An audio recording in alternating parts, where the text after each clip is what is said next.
Mengulas sejarah Kabupaten Temanggung di usia 180 tahun. Bermula Kadipaten Menoreh. Berjaya sejak Mataram kuno. Kabupaten Temanggung merupakan jajaran kabupaten yang terbilang tidak menonjol di Jawa Tengah. Namun wilayah lereng Sindoro Sumbing ini pernah menjadi pusat peradaban Nusantara. Di hari jadi Kabupaten Temanggung ke-180, spirit tersebut hendak diulang. Dalam catatan sejarah, Kabupaten Temanggung merupakan daerah dengan Temanggung tidak dapat dipandang remeh. Betapa tidak, daerah ini pernah menjadi ibu kota Mataram kuno pada era 800-an Masehi. Nama raja besar seperti Rakai Pikatan merupakan nama yang hingga kini dikenal sebagai salah satu dusun di Desa Mudal, Kecamatan Temanggung. Berbagai prasasti dan temuan arkeologis lainnya juga memberikan bukti nyata kebesaran Kabupaten Temanggung. Beberapa prasasti yang ditemukan di daerah ini antara lain adalah Prastiwa Noa Tengah III, yang ditemukan pada 1994 yang menyebut kematian Raja Rakai Pikatan pada tanggal 27 Mei tahun 855 Masehi. Setelah meninggalnya, ditemukan pula bukti prasasti Siwagra, diterjemahkan Kasparis, yang menyebut pada 856 Masehi Rakai Pikatan telah hengkang dari pucuk pimpinan Mataram kuno. Prasasti Nalada tahun 860 Caka. Balaputra Dewa dikalahkan perang oleh Rakai Pikatan dan Kayuwangi. Prasasti Wanua Tengah III. Berkala Arkeologi tahun 1994 halaman 89. Rakai Kayuwangi naik tahta tanggal 27 Mei tahun 855 Masehi. Catatan sejarah lainnya menyebut, Pramudia Wardani kawin dengan Rakai Pikatan dan naik tahta tahun 856 M. Balaputra Dewa dikalahkan oleh Pramuda Wardani dibantu Rakai Pikatan, Prasasti Ratu Boko, tahun 856 M. Catatan di atas dapat disimpulkan bahwa Rakai Pikatan mengangkat putranya Kayuwangi. Selanjutnya mengundurkan diri dan meninggalkan Mataram untuk kawin dengan Pramuda Wardani. Dalam peperangan melawan Balaputra Dewa, Rakai Pikatan dibantu putranya Kayuwangi. Prasasti lainnya, Gondosuli, menyebut tentang nama-nama Raja Jawa yang berada di Kabupaten Temanggung. Prasasti Wanoa Tengah 1 dan 2 serta teraktual temuan prasasti pengayoman di Pendopo Pengayoman Temanggung pada awal bulan lalu oleh para pekerja yang tengah menggali pondasi. Catatan sejarah banyak yang mengatakan bahwa Temanggung merupakan ibu kota kerajaan Mataram Hindu. Kata tim arkeologis yang memimpin temuan arkeologis di Kabupaten Temanggung dari Balai Arkeologi Yogyakarta, Sugeng Rianto. Ia mengatakan, sejauh ini, hampir seluruh temuan sejarah mengantarkan Temanggung sebagai salah satu daerah dengan peninggalan arkeologis terbanyak. Temuan situs Liangan pada 2008 silam juga memperkuat Temanggung sebagai pusat peradaban pada zaman dahulu. Liangan merupakan situs terlengkap di dunia dengan kompleksitas temuannya, terangnya. Sejarah Temanggung mulai tercatat pada Prasasti Wanua Tengah 3 tahun 908 Masehi yang ditemukan penduduk Dusun Dunglo Desa Gandulan Kecamatan Kaloran pada November tahun 1983. Prasasti itu menggambarkan bahwa Temanggung semula berupa wilayah Kademangan yang gemah ripah Loh Jinawi di mana salah satu wilayahnya yaitu Pikatan. Di sini didirikan bihara agama Hindu oleh adik Raja Mataram kuno Rahyang Taihara. Sedang rajanya adalah Rahyang Tarindang, Raja Sanjaya, yang naik tahta pada tahun 717 M. Prasasti Mantiasi. Oleh pewaris tahta yaitu Rake Panangkaran yang naik tahta pada tanggal 27 November tahun 746 Masehi. Bihara Pikatan memperoleh bengkok di Sawasima. Jika dikaitkan dengan prasasti Gondosuli ada gambaran jelas bahwa dari Kecamatan Temanggung memanjang ke barat sampai Kecamatan Bulu dan seterusnya adalah wilayah yang subur dan tenteram, ditandai tempat bihara Pikatan. Pengganti Raja Sanjaya adalah Rakai Panangkaran yang naik tahta pada tanggal 27 November tahun 746 Masehi dan bertahta selama kurang lebih 38 tahun. Dalam legenda Angling Dharma, keraton diperkirakan berada di daerah Kedu, Desa Bojonegoro. Di desa ini ditemukan peninggalan berupa reruntuhan. Di wilayah Kedu juga ditemukan Desa Kademangan. Pengganti Rakai Panangkaran adalah Rakai Panunggalan yang naik tahta Panaraban yang sekarang merupakan wilayah Parakan. Di sini ditemukan juga Kademangan dan Abu Jenazah di Pakurejo daerah Bulu. Selanjutnya Rakai Panunggalan digantikan oleh Rakai Warak yang diperkirakan tinggal di Tembarak. Di sini ditemukan reruntuhan di sekitar Masjid Menggoro dan reruntuhan candi dan juga terdapat desa Kademangan. Pengganti Rakai Warak adalah Rakai Garung yang bertahta pada tanggal 24 Januari tahun 828 sampai dengan 22 Februari 847. Raja ini ahli dalam bangunan candi dan ilmu falak perbintangan. Dia membuat pranata mangsa yang sampai sekarang masih digunakan. Karena kepandaiannya sehingga Raja Sriwijaya ingin menggunakannya untuk membuat candi. Namun Rakai Garung tidak mau walau diancam. Kemudian Rakai Garung diganti Rakai Pikatan yang bermukim di Temanggung. Di sini ditemukan prasasti Telasri dan Wanua Tengah 3. Temuan arkeologis yang banyak membuat kami harus banyak berkonsentrasi untuk melakukan eskavasi. Fokus kami masih di Liangan bersama BPCB Jawa Tengah untuk menyelamatkan temuan arkeologis di wilayah itu, terangnya. Penetapan hari jadi Temanggung berawal dari surat keputusan Komisaris Jenderal Hindia Belanda, nomor 11 tanggal 7 April tahun 1826. Raden Ngabehi Jojonegoro ditetapkan sebagai Bupati Menoreh yang berkedudukan di Parakan, dengan gelar Raden Tumenggung Arya Jojonegoro. Setelah Perang Diponegoro berakhir, Bupati memindahkan ibu kota dari Parakan ke Temanggung. Pertimbangan pemindahan ini didasarkan adanya pandangan bahwa ibu kota yang pernah diserang dan diduduki musuh dianggap telah ternoda dan perlu ditinggalkan. Selain itu, distrik Menoreh sebuah daerah sebagai asal nama Kabupaten Menoreh, sudah sejak lama digabung dengan Kabupaten Magelang, sehingga nama Kabupaten Menoreh sudah tidak tepat lagi. Atas usulan Raden Tumenggung Arya Jojonegoro, Residen Kedu saat itu C.C. Kartnan melalui suratnya tanggal 13 September tahun 1834 mengusulkan untuk mengganti nama Kabupaten Menoreh menjadi Kabupaten Temanggung, kepada pemerintah Hindia Belanda di Batavia. Permintaan tersebut disetujui oleh pemerintahan Hindia Belanda bahwa nama Kabupaten Menoreh berubah menjadi Kabupaten Temanggung. Persetujuan ini berbentuk resolusi pemerintah Hindia Belanda nomor 4 tanggal 10 November 1834 bertepatan pada hari Senin Wage tanggal 9 Rejeb tahun Jumakir 1762H. Semenjak itu memakai nama ibu kotanya sendiri yakni Temanggung. Sejarah tersebut masih tersimpan dokumentasinya dan kami setiap tahun memperingati hari jadi Kabupaten Temanggung pada tanggal 10 November, kata Sekretaris Daerah Kabupaten Temanggung, Bambang Ar-Rahman. Dari hasil seminar pada tanggal 21 Oktober tahun 1985, yang diikuti oleh sejarawan, budayawan dan tokoh masyarakat, ABRI, rohaniwan, dinas instansi, lembaga masyarakat dan lain-lainnya. Maka ditetapkan bahwa tanggal 10 November 1834 sebagai hari jadi Kabupaten Temanggung.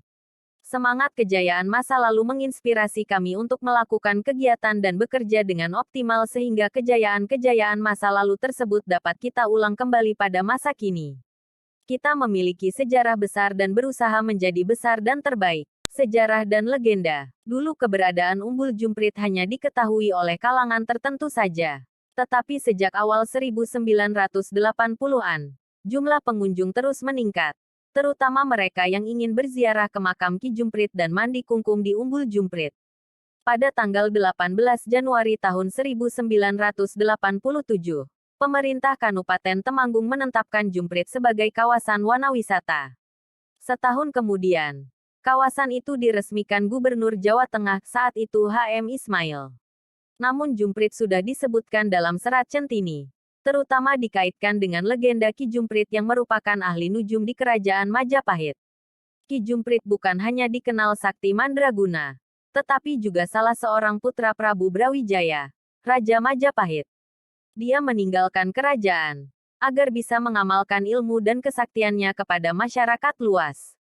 Perjalanan panjangnya berakhir di Desa Tegalrejo, Kecamatan Ngadirejo, Kabupaten Temanggung.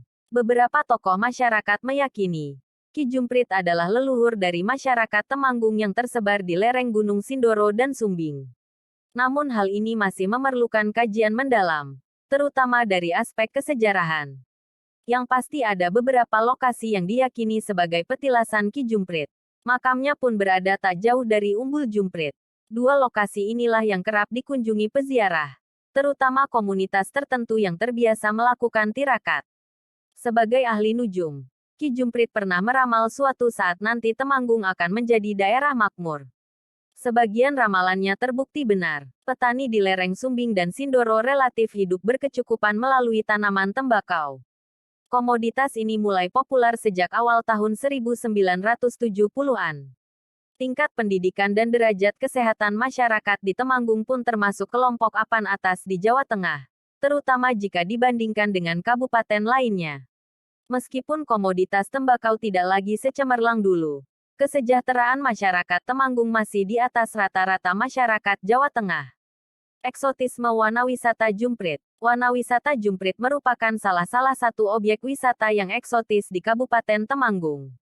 Tempat ini bukan sekadar menawarkan wanawisata, wisata hutan saja, tetapi juga menghadirkan objek wisata alam pegunungan yang indah. Awal keramaian objek wisata ini terjadi sejak awal 1980-an, ketika banyak peziarah yang melakukan wisata spiritual di makam Ki Jumprit di dekat Umbul Jumprit yang letaknya bersebelahan. Mereka bersemedi di sekitar makam, kemudian diakhiri mandi kungkum di mata air yang tak pernah kering. Kawasan ini berada di ketinggian 2.100 meter dari permukaan laut (dpl), dan berada di lereng Gunung Sindoro, tempatnya di Desa Tegalrejo, Kecamatan Ngadirejo. Jaraknya hanya sekitar 26 km dari barat laut kota Temanggung.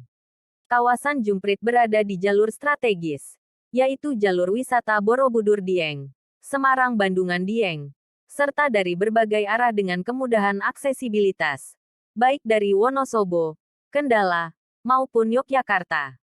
Perjalanan juga bisa ditempuh dengan kendaraan umum dari ibu kota Kecamatan Ngadirejo. Lebih baik lagi menggunakan kendaraan pribadi. Jalan menuju lokasi sudah diaspal, sehingga perjalanan cukup menyenangkan. Apalagi dalam perjalanan menuju Jumprit, wisatawan juga bisa menikmati panorama alam pegunungan yang indah dan agrowisata sayuran. Jika ingin menginap di kawasan ini juga tersedia wisma perhutani atau bisa juga mendirikan tenda di bumi perkemahan. Wisatawan bisa menikmati udara segar dan indahnya pemandangan saat matahari terbit. Karena berada di lereng Sindoro, hawa di tempat ini cukup dingin. Airnya juga dingin, jernih dan menyegarkan. Wisatawan yang bermalam dianjurkan membawa jaket. Jika datang pada siang hari pun, pengunjung masih bisa merasakan sisa-sisa kesejukan saat memasuki kawasan hutan. Banyaknya belantara pepohonan dan letaknya yang berada di lereng Sindoro membuat hawa panas sepertinya enggan menyapa tempat tersebut. Wisatawan juga bisa bersau dengan sekawanan burung di alam bebas, yang akan selalu menyambut dengan ocehan yang saling bersahutan. Atau, bertemu sekawanan kera liar, sekitar 25-30 ekor, di lokasi wanawisata. Konon populasi kera ini tidak pernah bertambah atau berkurang. Umbul Jumprit, pada sebuah kawasan yang agak mendatar. Di antara rerimbunan pohon, terlihat bangunan menyerupai candi. Langgam arsitekturnya mirip dengan bangunan peninggalan Majapahit di Mojokerto, Jawa Timur. Bangunan yang telah berumur ratusan tahun itu menjadi gerbang dari sebuah tempat yang dikeramatkan. Tetapi ia bukanlah gerbang utama yang sudah dilalui sebelum tiba di bangunan mirip candi tersebut. Di balik bangunan itulah terdapat Umbul Jumprit. Air dari umbul ini juga dimanfaatkan penduduk sekitar untuk keperluan sehari-hari, termasuk mengairi sawah dan kebun. Keberadaan umbul di antara belantara hutan juga menghadirkan panorama alam yang sungguh indah. Benar-benar menghibur hati ketika berada di antaranya. Mata air ini tidak pernah kering. Meski saat kemarau panjang, airnya sangat dingin walau pada siang hari, serta sangat jernih, karena berasal dari sumber di pegunungan. Air inilah yang juga mengisi Sungai Progo. Banyak peziarah yang bermeditasi dan mandi kungkum di sini. Puncak keramaian perziarah biasanya terjadi pada 2 hari keramat, Selasa Kliwon dan Jumat Kliwon. Apalagi jika waktu sudah meninggalkan pukul 24. Seusai kungkum, mereka membuang pakaian dalam sebagai simbol membuang sial, sekaligus berharap rezeki baru bakal datang. Malam Satu Suro juga sangat ramai, didukung atraksi wisata di Sendang Sidukun, yaitu tradisi Suran Traji dengan aneka ritual menebar jimat pengantin Lurah Traji. Upacara ini sudah dilakukan ratusan tahun lalu, yaitu berupa kirap lurah. Jumprit juga menjadi tempat yang disucikan umat Buddha di Indonesia. Setiap berlangsung upacara Trisuci Waisak di Candi Borobudur, Air keberkahan selalu diambil dari umbul tersebut. Biasanya pengambilan air suci dilakukan 3 hari sebelum perayaan Waisak. Berbagai tradisi yang masih lestari ini bisa dijadikan salah satu model pendukung wisata Jumprit. Air Jumprit dipercaya sebagian orang bisa membuat awet muda, enteng rezeki, dekat jodoh dan sarana membuat naksial. Di dekat mata air terdapat maka Ki Jumprit, sosok ahli di kerajaan Majapahit, yang selalu ramai dikunjungi peziarah untuk keperluan meditasi dan mandi kungkung. Potensi Arung Jeram. Pemerintah Kabupaten Temanggung berencana mengembangkan kawasan wisata Jumprit, dan sudah membuat proposal pengembangannya, di mana kawasan ini dibagi menjadi 4 zona pada areal seluas 80 hektar. Zona I dirancang untuk area parkir, panggung terbuka danau buatan serta pemandian tempat kungkung. Zona 2 untuk arena pacuan kuda, tempat parkir, pasar buah, sayur, dan kios cendera mata. Sedangkan buki perkemahan dan hutan wisata berada di zona 2. Zona 4 untuk hotel, wisma, kolam renang dan restoran. Zonaisasi ini membuka peluang bagi calon investor untuk ikut serta mengembangkan potensi wisata di kawasan Jumprit. Sebab kawasan ini memang menjanjikan. Di luar item-item yang terangkum dalam zonaisasi itu, masih ada beberapa alternatif lain yang bisa ditawarkan disebut Parpora, Dinas Budaya, Pariwisata, Pemuda dan Olahraga Kabupaten Temanggung. Misalnya potensi agrowisata dan wisata Arung Jeram. Kalau Magelang dan Kulon Progo bisa menciptakan wisata Arung Jeram di Kali Progo, mengapa Temanggung yang juga memiliki sungai itu tidak melakukan hal serupa? Bahkan, air jernih yang mengalir deras di Kalo Progo berasal dari umbul Jumprit. Arung Jeram kini menjadi tren kaula muda di berbagai kota di Indonesia. Tak heran jika wisata dengan minat khusus ini berkembang pesat pula di Wonosobo, Banjarnegara dan Banyumas dengan memanfaatkan Sungai Serayu. Saya sekali jika para pemilik kapital tak melirik potensi besar di Jumprit. Pengembangannya dapat dimulai dari jembatan Kali Progo di Kranggan. Artinya calon penikmat Arung Jeram bisa start dari sana. Lokasi ini dekat dengan jalan raya, sehingga tidak sulit bagi pengelola untuk menggotong perahu karet. Tempat ini juga lapang dan datar, dengan arus sungai yang sedang dalam keadaan normal. Panorama alamnya juga indah. Jika dibangun sarana prasarana baru, kawasan Jumprit bisa menjadi objek wisata andalan di Jawa Tengah. Diperkirakan mampu menarik minat wisatawan yang berkunjung ke Candi Borobudur, Kabupaten Magelang, serta dataran tinggi Dieng, Wonosobo, Banjarnegara karena Jumprit berada di jalur wisata strategis tersebut. Terima kasih Anda telah menonton video kami. Jangan lupa di like, subscribe, komen, serta bagi-bagikan biar bisa mengikuti video kami selanjutnya.